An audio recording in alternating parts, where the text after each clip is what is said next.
আমার নাম শামীম ওসমান। আমার নাম শামীম ওসমান। আমি কারো দয়ায় চলি না। আমি কারো দয়ায় চলি না। কিন্তু ডায়লগটা মনে আছে কি? খুব পরিচিত লাগছে। খেলা হবে, খেলা হবে। আমরা তো অনেক ছোটবেলার খেলোয়াড় রে ভাই। I don't need the police support. সব নিয়ে আমরা খেলবো। শামীম ওসমান আসো, খেলা হবে মাত্র 2 মিনিটের জন্য। আমি খেলতে চাই। 24 তারিখের পরে আসো খেলবো। আমি নারী হয়ে যদি ওর সাথে খেলতে পারি, হয়তো না পারবে না। আমার জন্য সুবিধা। আসো, তোমার লগে খেলা হবে। তোমার দরকার আমার।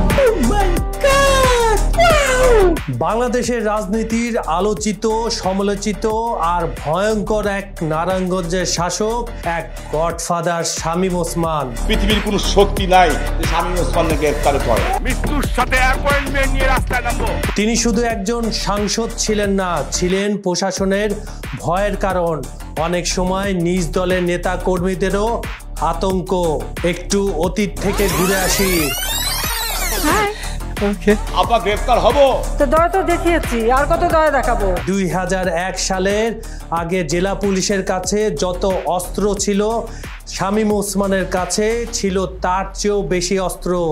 নিজের মুখে এই স্বীকারোক্তি তিনি বারবার দিয়েছেন। 2024-এর গণ আন্দোলনের সময় নারায়ণগঞ্জের রাস্তায় যখন ছাত্র জনতা আন্দোলন করছিল, তখন শত শত অস্ত্রধারী বাহিনী নিয়ে শামীম ওসমান নিজে অস্ত্র হাতে হাজির হয়েছিলেন। শহর কাঁপিয়ে দিতেন তার অস্ত্রের শোডাউনে। তিনি শুধু নেতা নন, ছিলেন নারায়ণগঞ্জের একচ্ছত্র নিয়ন্ত্রক। টাকার ভাগ বসাতেন, পিছিয়ে ছিল না স্ত্রী সন্তানেরাও। স্ত্রী ছেলেকে দিয়ে নিয়ন্ত্রণ করতেন পুরো শহর। স্ত্রী লিপি ওসমান শিল্প কারখানা থেকে কোটি কোটি টাকা তুলতেন। ছেলে অয়ন ওসমান নিয়ন্ত্রণ করতেন মাজদায়ের এলাকা।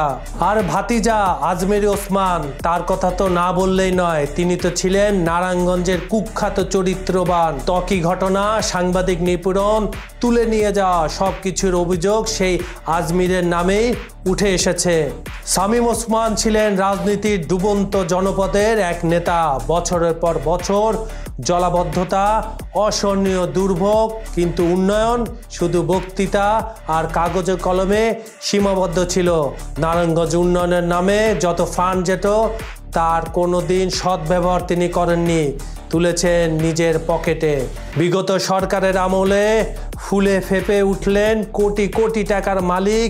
বিলাসবহুল গাড়ি, বাড়ি, সোনার অলংকার আর ব্যাংক অ্যাকাউন্টে কোটি কোটি টাকা। অভিযোগ আছে এই অর্থের সিংহভাগ এসেছে চাঁদাবাজি, টেন্ডারবাজি আর অবৈধ দখলদারিত্ব থেকে। এক সময় নারায়ণগঞ্জের মানুষ বলতো এটা কোনো জেলা নয়, এটা ওসমান পরিবারের রাজত্ব। কিন্তু সময় বদলেছে। আজ সেই ডুপ্লেক্স বাড়ি ধ্বংসস্তূপে পরিণত হয়েছে। বিক্ষুব্ধ জনতা 5ই আগস্টের পর এক সময়ের এই নিজেকে জমিদার উপাধি দেওয়া শামীম ওসমানের বাড়িটি গুড়িয়ে দেয়। সেখানেই বোঝা যায় তার প্রতি মানুষের কত ঘৃণা জন্মেছিল। যতদূর জানা যায় শামীম ওসমান দেশ ছেড়ে পালিয়েছেন। তাকে এক একবার এক এক জায়গায় দেখা গেছে, কখনো ভারতে, কখনো দুবাই, আবার কখনো মধ্যপ্রাচ্যের কোনো দেশে। একজন ভয়ঙ্কর ক্ষমতাবান ব্যক্তির পতনের কাহিনী কি এভাবেই লেখা হয়? সময় তা বলে দিবে। আজ চলে যাচ্ছি, তবে আবার ফিরবো নতুন কোনো চরিত্র বা ঘটনা নিয়ে। ততক্ষণ চোখ রাখুন খবর সংযোগের ইউটিউব চ্যানেল।